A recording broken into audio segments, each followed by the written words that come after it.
नमस्कार विद्यार्थी मित्रांनो, स्वागत आहे तुम्हा सर्वांचं महा एक्झाम पॉईंट आपल्या एज्युकेशनल यूट्यूबर चॅनलवरती. तर विद्यार्थी मित्रांनो, आपला आजचा व्हिडिओचा भाग हा 2 आहे, ज्यामध्ये आपण महिला व बाल विकास विभागाच्या अंगणवाडी सेविका, परिशिका, मुख्य सेविका या पदाकरता जे आहे परिशिष्ट सर्व काही IMP स्वरूपाचे प्रश्न या ठिकाणी आपण कव्हर करत आहोत. जी सद्यस्थितीमध्ये आपल्या अंगणवाडी मुख्य सेविका या पदाकरता डिपार्टमेंटल पदभरती जाहिरात प्रसिद्ध करण्यात आलेली आहे, ज्याचा व्हिडिओ आपण मागील 2 दिवसापूर्वी जे आहे अपलोड केलेला होता, ज्यामुळे तुम्हाला त्यासाठी लागणारी सर्व काही पात्रता व कोण त्यासाठी पात्र असणार आहे किंवा पात्र नसणार नाही या संदर्भाची आपण सर्व काही A to Z जी आहे ती माहिती दिलेली होती. त्यानंतर अनेक महिलांचे जे आहे जे की सरळ सेवा पदभरती या संदर्भात आपल्याला मेसेज पाहायला मिळाले होते. तर महिला भगिनींनो, सरळ सेवेची देखील लवकरच जे आहे जाहिरात प्रसिद्ध करण्यात येणारी असून त्यामुळे तुम्ही जर तयारीला लागला नसाल तर तयारीला लागा, कारण का जाहिरात पडल्यानंतर आपल्याला जे आहे अभ्यासासाठी खूप आणि खूप कमी वेळ मिळतो. त्यामुळे आतापासूनच चांगल्या उत्तम तयारीला लागा, जेणेकरून परीक्षेच्या काळामध्ये तुम्हाला जे आहे जे की जास्तीत जास्त जो की वेळ मिळणारा असेल. तर आपला आजचा व्हिडिओचा भाग जो की 2 आहे, ज्यामध्ये आपण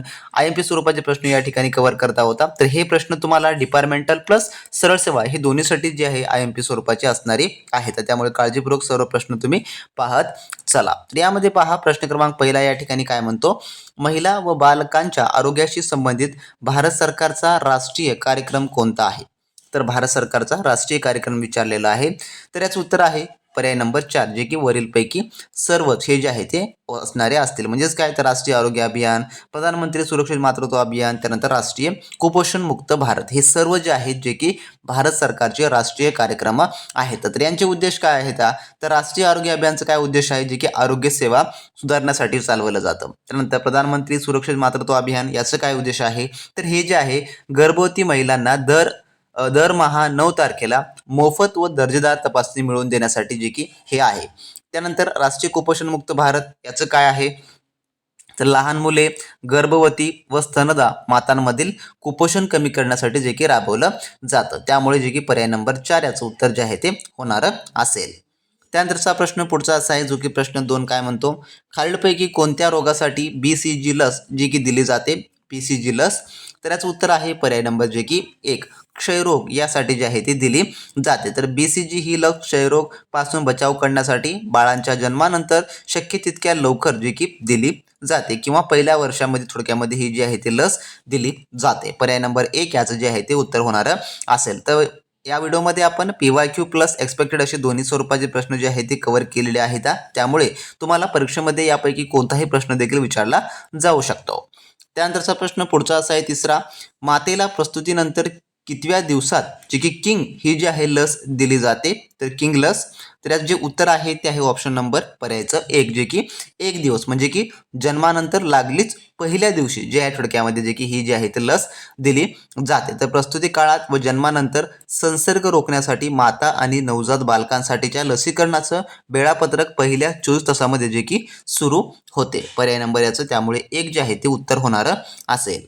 त्यानंतरचा प्रश्न चौथा असा आहे, पोलिओ लस कितव्या महिन्यापर्यंत जे की मुलांना दिली जाते? पोलिओची लस, तर याचं जे उत्तर आहे ते आहे पर्याय नंबर 4, जे की 5 वर्षापर्यंत जे आहे ती दिली जाते. तर ओरल पोलिओ लस, ज्याला आपण OPV असं देखील म्हणतो, त्याला ओरल पोलिओ लस असं जे आहे म्हणतात. तर याच्या प्राथमिक मात्रानंतर वयाच्या 5 वर्षापर्यंत नियमित लसीकरण व पोलिओ मोहिमेअंतर्गत जे आहे पोलिओचे थेंब जे की पाजले जातात. तर पर्याय नंबर याचं 5 जे की याचं उत्तर होणार असेल. त्यानंतरचा पुढचा प्रश्न असा आहे, गर्भवती महिलांसाठी कोल्ड आणि फ्लूच्या लसचे कोणते प्रकार आहेत यापैकी? तर याचं उत्तर आहे पर्याय नंबर जे की 2, H1N1 ही जी की लस आहे त्याला इन्फ्लुएन्झा किंवा स्वाईन फ्लू वॅक्सिन असं देखील म्हणतात. तर गर्भवती महिलांमध्ये जे काही फ्लूचा संसर्ग गंभीर होऊ शकतो, म्हणून डॉक्टरांच्या सल्ल्याने इन्फ्लुएन्झा किंवा H1N1 जी की लस सुरक्षित मानली जाते. तर MMR यासारख्या जिवंत विषाणूच्या लस गरोदरपणामध्ये दिल्या जात नाहीत. त्यामुळे पर्याय नंबर 2 जे की उत्तर होणार असेल. त्यानंतरचा पुढचा प्रश्न असा आहे 6वा, ज्या मुलांना जन्मानंतर त्वरित लस दिली जाते त्याला काय म्हणतात? तर काय म्हटलं जातं? तर याचं उत्तर आहे पर्याय नंबर 1, जे की प्राथमिक लसीकरण असं जे आहे ते म्हटलं जातं. तर बाळाच्या जन्मानंतर ताबडतोब देण्यात येणाऱ्या लसींना जे आहे थोडक्यामध्ये जे की प्राथमिक लसीकरण किंवा बर्थ डोस असं जे आहे ते म्हटलं जातं. जसं की कोणकोणती लसी दिली जातात, यामध्ये BCG लस आहे, त्यानंतर हेपाटायटिस B जे की जंतू लस आहे, त्यानंतर OPV 0 डोस हे संपूर्ण जे आहे जे की जन्मानंतर दिल्या जातात. पर्याय नंबर 1 याचं उत्तर होणार असेल. त्यानंतर प्रश्न पुढचा 7वा असा आहे, कुपोषणासाठी निओंतल पद्धती कोणत्या प्रकारे उपयुक्त ठरते? तर कुपोषणासाठी तर याचं उत्तर आहे पर्याय नंबर 4 जे की स्तनपान हे जे आहे थोडक्यामध्ये आहे. तर नवजात काळात बाळ जन्माला आल्यावर 1 तासाच्या आत स्तनपान सुरू करणे हे कुपोषणासाठी कुपोषण रोखण्यासाठी आणि नवजात बालकाचं आरोग्य व रोगप्रतिकार शक्ती टिकवण्यासाठी सर्वात महत्त्वाचं व प्रभावी साधन जे की आहे. म्हणून पर्याय नंबर 4 याचं उत्तर होणार असेल. त्यानंतरचा प्रश्न 8वा असा आहे, महिलांच्या तंत्रज्ञानासाठी सुलभ सेवा काय आहे? तर याचं उत्तर आहे पर्याय नंबर जे की या ठिकाणी 2, ज्यामध्ये आरोग्य सेवा पोर्टल हे जे की महत्त्वपूर्ण आहे. डिजिटल तंत्रज्ञानाचा जे काही माध्यमातून महिलांच्या आरोग्याची माहिती ट्रॅकिंग आणि नोंदणी करण्यासाठी जे काही आरोग्य सेवा पोर्टल आहे हे जे आहे ते वापरलं जातं, ज्यामध्ये ई संजीवनी असो किंवा RCH पोर्टल असो. पर्याय नंबर याचं 2 जे की उत्तर जे आहे ते होणार असेल. त्यानंतरचा प्रश्न 9वा असा आहे आपला, दुरुस्ती लस ज्याला आपण बूस्टर वॅक्सिन असं म्हणतो, ही संकल्पना कोणत्या लसीसाठी वापरली जाते? तर याचं उत्तर जे आहे ते आहे पर्याय नंबर जे की 1, ते आहे डिप्थेरिया ही जी आहे थोडक्यामध्ये लस आहे. तर लहानपणी घेतलेल्या लसीचा प्रभाव कालांतराने कमी होतो, म्हणून डिप्थेरिया किंवा टिटनसच्या जे आहे मात्रा शालेय वयात आणि प्रौढमध्ये जे आहे जे की दिल्या जातात. म्हणून पर्याय नंबर याचं 1 या ठिकाणी जे की उत्तर जे आहे ते होणार असेल. त्यानंतरचा प्रश्न 10वा असा आहे, लसीकरणाच्या वेळेस शरीरातील प्रतिकारशक्ती उत्तेजन देणारा घटक कोणता आहे? तर याचं उत्तर आहे पर्याय नंबर 3 जे की अँटीबॉडी ही जे की आहे. तर लस दिल्यानंतर शरीराची प्रतिकारशक्ती उत्तेजित होऊन जंतूविरुद्ध लढण्यासाठी अँटीबॉडीज तयार जे की होतात, ज्यामुळे भविष्यामध्ये रोगांपासून जे आहे ते संरक्षण मिळते. म्हणून पर्याय नंबर याचं 3 या ठिकाणी जे आहे याचं उत्तर जे की होणार असेल. जर महिला भगिनींनो, तुम्ही अजूनही आपली अंगणवाडी मुख्य सेविका पदभरती 2026 साठी असलेली specially live plus record batch join केलं नसाल तर वेळ न वाया घालवता लगेचच्या लगेच व्हिडिओ डिस्क्रिप्शन बॉक्समध्ये आपल्या ऑफिशियल ॲपची लिंक दिलेली आहे, त्यावर तुम्ही क्लिक करून आपला जो सेशन आहे त्यामध्ये जाऊन ही स्पेशली बॅच आहे ती एनरोल करून घ्या. यामध्ये महिला भगिनींनो आपण बेसिक टू ॲडव्हान्स लेवलची सर्व काही A to Z तयारी करून घेणार आहोत. जरी तुम्ही फ्रेशर असाल, जरी तुम्ही एक्सपिरियन्स असाल, जर तुम्हाला याबद्दलचं काही तयारीची विशेष माहिती नसेल तर आपण तुम्हाला त्यामध्ये परिपूर्ण एक्सपर्ट करणारी ही बॅच जी आहे ती सुरू केलेली आहे, ज्यात तुम्हाला लाईव्ह क्लासेस हे रेग्युलरली मिळणारे असतील. सर्व काही लाईव्ह क्लासेस तुम्हाला जर तुम्ही मिस केला तर तुम्हाला ते रेकॉर्डेड स्वरूपामध्ये कधीही आणि कुठेही पाहता येणारे आहेत. त्यासोबतच तुम्हाला संपूर्ण काही पेपर फॉर्मॅट व पॅटर्ननुसारचे टेस्ट सिरीज आपण यामध्ये उपलब्ध करून दिलेला आहे व त्यासोबतच संपूर्ण काही PDF नोट्स देखील आपण उपलब्ध करून दिलेले आहेत, ज्यात तुम्हाला मार्केटमधलं कोणतंही महागडं बुक्स घेण्याची गरज पडणारी नसेल किंवा तुम्हाला इतरत्र तुम्हाला काहीही शोधण्याची आवश्यकता पडणारी नसेल. सर्व काही आपण PDF नोट्स यामध्ये तुमच्या सब्जेक्टनुसार आपण उपलब्ध करून देणार आहोत. व त्यासोबतच जर तुम्हाला या पदभरतीविषयी, परीक्षेविषयी किंवा तयारी कसं करायची आहे, हाऊ टू क्रॅक एक्झाम या संदर्भाचा जो प्रश्न आहे आपला, त्यामध्ये आपण संपूर्ण तुम्हाला त्याचं सॅटिस्फॅक्शन देणारी उत्तरे देखील आपण यामध्ये कव्हर केले आहे. त्यामध्येच आपण डाऊट क्लिअरिंग सेक्शन देखील ठेवलेला आहे. तर ज्या महिला भगिनींना 2026च्या मुख्य सेविका परीक्षेमध्ये यश मिळवायचं आहे, कोणत्याही परिस्थितीमध्ये त्यांना एक्झाम ही क्रॅक करायची असेल तर आजच आपली मित्रांनो बेसिक टू ॲडव्हान्स लेवलची जी बॅच आहे ती एनरोल करून घ्या. सध्याचा ऑफर प्राइस आपण 1499 ठेवलेला आहे. काही दिवसानंतर हा प्राइस जो आहे 2499 होणार आहे. तर पहिल्या 100 महिलांना हा विशेषतः ऑफर आपण ठेवलेला आहे 15 ऑगस्ट निमित्त. ज्यांना जॉईन करायचं आहे त्यांनी लगेचच्या लगेच एनरोल करून घ्या आणि चांगल्या उत्तम तयारीला लागा महिला भगिनींनो.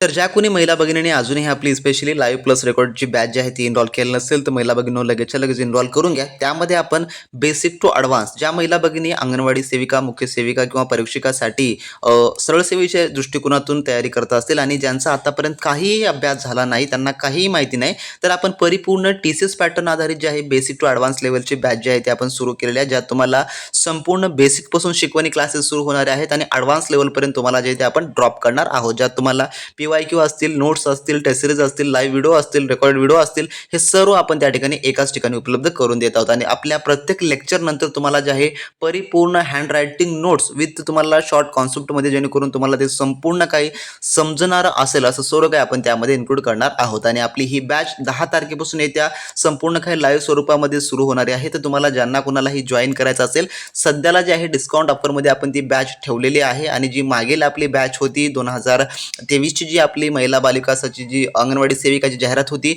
त्यामध्ये आपल्या बऱ्याच बहिणींना जे आहे त्यामध्ये यश मिळालं होतं. त्यानंतर त्याच प्रकारे आपण या पदभरतीसाठी देखील सुरू केलेली आहे. तर ज्यांना जॉईन करायचं आहे त्यांनी लगेच आपली ॲप्लिकेशन डाउनलोड करून घ्या आणि आपलं ॲडमिशन आजच्या आज त्या ठिकाणी करून घ्या. त्यानंतरचा प्रश्न 11वा असा आहे, पहा पुढचा काय म्हणतो. गर्भवती महिलांसाठी आवश्यक असलेल्या आहारातील कोणता घटक जे की सर्वात महत्त्वाचा आहे यापैकी? तर याचं उत्तर आहे पर्याय नंबर 3, जे की आयरन हे जे आहे महत्त्वपूर्ण आहे. कारण का गरोदरपणात रक्ताचे प्रमाण वाढवण्यासाठी व ॲनिमिया रोखण्यासाठी आयरन आणि फॉलिक ॲसिड अत्यंत आवश्यक घटक आहेत. त्यामुळे पर्याय नंबर 3 हे याचं उत्तर. आपला प्रश्न क्रमांक 13वा असा आहे पुढचा. वयाच्या 18 महिन्याच्या मुलांमध्ये कुठल्या लसीची आवश्यकता असते? तर 18 महिन्यांच्या मध्ये या ठिकाणी विचारलेलं आहे. तर याचं उत्तर आहे पर्याय नंबर 4, जे की सर्ववरील, म्हणजेच काय, तर 16 ते 24 महिन्याच्या, म्हणजे की सुमारे 18 महिने वयात मुलांना DPT, त्याला पेटंट व्हायलेंट बूस्टर, त्यानंतर गोवर, मिझल्स, MMRचा जो दुसरा डोस आहे ते, आणि ओरल पोलिओ, हे सर्व बूस्टर डोस जे की दिले जातात. म्हणून पर्याय नंबर जे की 4 याचं उत्तर होईल. त्यानंतरचा प्रश्न 14वा असा आहे. स्वच्छता अभियानानुसार बालकांच्या हँड वॉशिंग साठी कोणते प्रमाण आहे या ठिकाणी? तर याचं उत्तर आहे पर्याय नंबर 3, जे की 20 सेकंद एवढं जे की आहे. तर जागतिक आरोग्य संघटना म्हणजेच की WHO आणि स्वच्छता मोहिमेनुसार हातांवरील जंतू पूर्णपणे नष्ट करण्यासाठी साबणाने कमीत कमी 20 सेकंद व्यवस्थित हात धुतले पाहिजे, असं जे आहे त्यांचे निर्देश आहेत. त्यानंतरचा प्रश्न 15वा असा आहे. प्राथमिक आरोग्य केंद्राच्या अंतर्गत महिलांना कोणती लस देण्यात येते?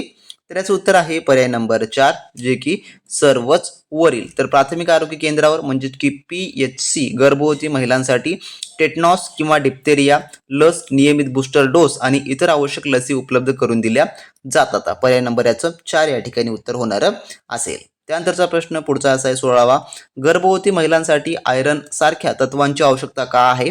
तर याचं उत्तर आहे पर्याय नंबर 2, जे की रक्तसंचार किंवा वृद्धिंगत करणे यासाठी आवश्यक आहे. त्यानंतरचा प्रश्न पुढचा असा आहे 17वा.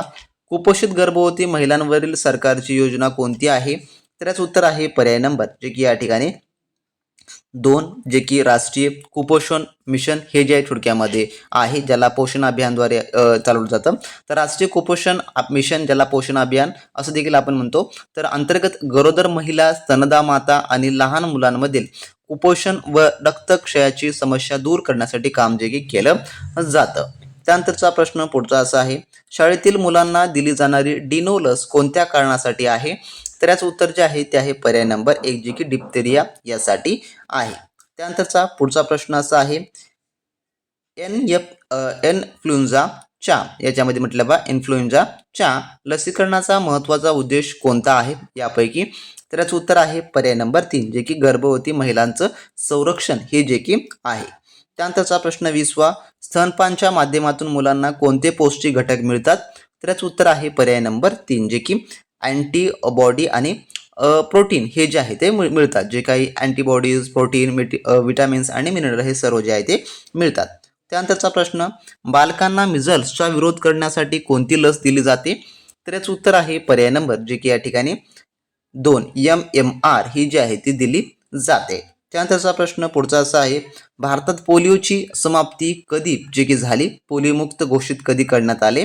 तर याचं उत्तर आहे पर्याय नंबर जे की 4, 27 मार्च 2014 रोजी जे आहे थोडक्यामध्ये जे की भारत हा पोलिओमुक्त जे की घोषित करण्यात आला. त्यानंतरचा प्रश्न 23वा असा आहे. जेव्हा मुलीला जन्म देणारी महिला कडवटली होईल तेव्हा कशा प्रकारे प्रतिकारशक्ती वाढवली जाऊ शकते? कडवटली याचा अर्थ काय? तर कमकुवत जे काही असा आपण अर्थ म्हणतो. तर याचं उत्तर आहे पर्याय नंबर 1, जे की लसीकरण हे जे आहे याचं उत्तर होणारं असेल. म्हणजे काय? तर नियमित लसीकरण आणि योग्य पोषण आहार देऊन शरीर व बालकाची रोगप्रतिकारशक्ती प्रभावीपणे वाढवली जाऊ शकते. त्यानंतरचा पुढचा प्रश्न, महिलांसाठी यौन शिक्षणासाठी सरकारची कोणती योजना आहे? तर याचं उत्तर आहे पर्याय नंबर 3, जे की मातृत्व गर्भनिरोधक योजना हे जे आहे थोडक्यामध्ये योजना आहे. माता व बाल आरोग्य अभियानाअंतर्गत कुटुंब नियोजन, गर्भनिरोधक साधने आणि लैंगिक आरोग्याबाबत मार्गदर्शन व सेवा सल्ला पुरवला जातो. त्यानंतरचा पुढचा प्रश्न, महिलांना आयरनच्या कमतरतेमुळे होणारी कोणती समस्या आहे? तर याचं उत्तर आहे पर्याय नंबर 4, जे की वरील सर्व, ज्यामध्ये शरीरात आयरनच्या कमतरतेमुळे शारीरिक थकवा येणे, रक्ताची कमी आणि रक्तभिसरणाची त्रुटी या सर्व समस्या जे की उद्भवतात. म्हणून पर्याय नंबर 4 याचं उत्तर होणार असेल. तर असे महिला भगिनींनो, आजच्या व्हिडिओमधले आपले टॉप 25 क्वेश्चन होते, ज्या भागात आपण पाहिलेलं आहे. जर तुम्हाला अशा प्रकारचे प्रश्न रेग्युलरली सोडवायचे असेल तर आपल्या फटाफट चॅनलला सबस्क्राईब करून घेऊन आपला टेलिग्राम ग्रुप जॉईन करून घ्या, आणि ज्याद्वारे तुम्हाला सर्व अपडेट मिळतात, जे की आपलं टेलिग्राम हे IMP आहे. तर ज्यांना आपली लाईव्ह रेकॉर्ड बॅच हवी असेल त्यांनी देखील आपली लाईव्ह रेकॉर्डची बॅच इनरोल करून घ्या. डिस्क्रिप्शन बॉक्समध्ये आपल्या ऑफिशियल ॲपची लिंक मिळणारी असेल. भेटू नेक्स्ट व्हिडिओमध्ये नवीन प्रश्नांसोबत, नवीन माहिती, नवीन अपडेट सोबत. तोपर्यंत